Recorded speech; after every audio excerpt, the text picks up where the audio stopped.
राजस्थान के शेखावाटी के सीकर जिले में स्थित है परमधाम खाटू। यहाँ विराजित है खाटू श्याम जी। खाटू का श्याम मंदिर बहुत ही प्राचीन है। यहाँ पर प्रतिवर्ष फाल्गुन माह शुक्ल षष्ठी से बारस तक यह मेला लगता है। श्याम बाबा की महिमा राजस्थान या भारत में ही नहीं बल्कि दुनिया के कोने कोने में मौजूद है। आओ जानते हैं कि कौन है बाबा खाटू श्याम जी, क्या है उनकी कहानी। कौन है खाटू श्याम जी? खाटू श्याम जी भगवान श्री कृष्ण के कलयुगी अवतार है। महाभारत के भीम के पुत्र घटोत्कच और घटोत्कच के पुत्र बर्बरीक थे। बर्बरीक को ही बाबा खाटू श्याम कहते हैं। इनकी माता का नाम हिडिंबा है। खाटू श्याम की कहानी। बर्बरीक दुनिया का सर्वश्रेष्ठ धनुर्धर थे। बर्बरीक के लिए 3 बाण ही काफी थे जिसके बल पर वे कौरव और पांडवों की पूरी सेना को समाप्त कर सकते थे। युद्ध के मैदान में भीम पौत्र बर्बरीक दोनों खेमों के मध्य बिंदु एक पीपल के वृक्ष के नीचे खड़े हो गए और यह घोषणा कर डाली कि मैं उस पक्ष की तरफ से लड़ूंगा जो हार रहा होगा।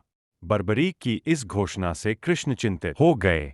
भीम के पौत्र बर्बरीक के समक्ष जब अर्जुन तथा भगवान श्री कृष्ण उसकी वीरता का चमत्कार देखने के लिए उपस्थित हुए तब बर्बरीक ने अपनी वीरता का छोटा सा नमूना मात्र ही दिखाया। कृष्ण ने कहा कि यह जो वृक्ष है इसके सारे पत्तों को एक ही तीर से छेद दो तुम, मैं मान जाऊंगा। बर्बरीक ने आज्ञा लेकर तीर को वृक्ष की ओर छोड़ दिया। जब तीर एक एक कर सारे पत्तों को छेदता जा रहा था उसी दौरान एक पत्ता टूटकर नीचे गिर पड़ा। कृष्ण ने उस पत्ते पर यह सोचकर पैर रखकर उसे छुपा लिया कि यह छेद होने से बच जाएगा, लेकिन सभी पत्तों को छेदता हुआ वह तीर कृष्ण के पैरों के पास आकर रुक गया। तब बर्बरीक ने कहा कि प्रभु आपके पैर के नीचे एक पत्ता दबा है, कृपया पैर हटा लीजिए, क्योंकि मैंने तीर को सिर्फ पत्तों को छेदने की आज्ञा दे रखी है, आपके पैर को छेदने की नहीं। उसके इस चमत्कार को देखकर कृष्ण चिंतित हो गए। भगवान श्री कृष्ण यह बात जानते थे कि बर्बरीक प्रतिज्ञावश हारने वाले का साथ देगा। यदि कौरव हारते हुए नजर आए तो फिर पांडवों के लिए संकट खड़ा हो जाएगा, और यदि जब पांडव बर्बरीक के सामने हारते नजर आए तो फिर वह पांडवों का साथ देगा। इस तरह वह दोनों ओर की सेना को एक ही तीर से खत्म कर देगा। तब भगवान श्री कृष्ण ब्राह्मण का भेष बनाकर सुबह बर्बरीक के शिविर के द्वार पर पहुंच गए और दान मांगने लगे। बर्बरीक ने कहा, मांगो ब्राह्मण, क्या चाहिए? ब्राह्मण रूपी कृष्ण ने कहा कि तुम दे न सकोगे।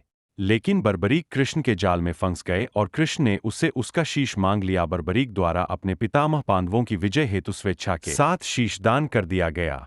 बर्बरीक के इस बलिदान को देखकर दान के पश्चात श्री कृष्ण ने बर्बरीक को कलयुग में स्वयं के नाम से पूजित होने का वर दिया। आज बर्बरीक को खाटू श्याम के नाम से पूजा जाता है। जहां कृष्ण ने उसका शीश रखा था उस स्थान का नाम खाटू है।